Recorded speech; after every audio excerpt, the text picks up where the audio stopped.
So for my report, I did ion thrusters.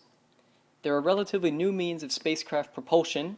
They were first invented only around 40 or 50 years ago. This is what they look like. You can kind of see one here. They utilize the Coulomb force to accelerate positively charged ions and create thrust.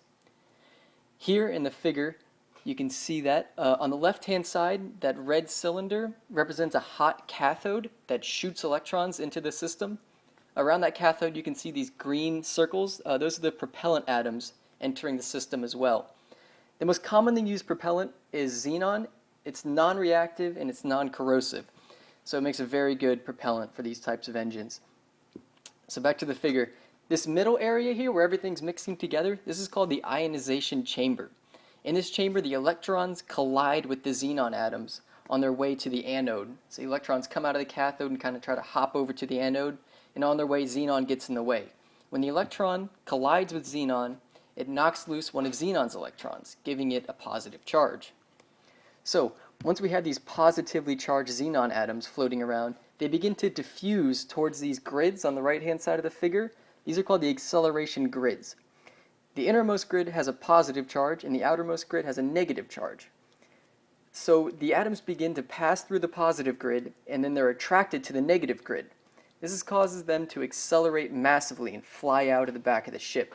You can kind of see that here. This is one of them in action. You can see that blue light kind of coming out of the back.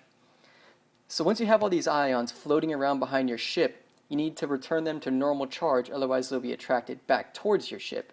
This is done with another cathode on the outside of the ship. Seen here, this little white rectangle on top, and there's another one here, that rectangle on top of the thruster.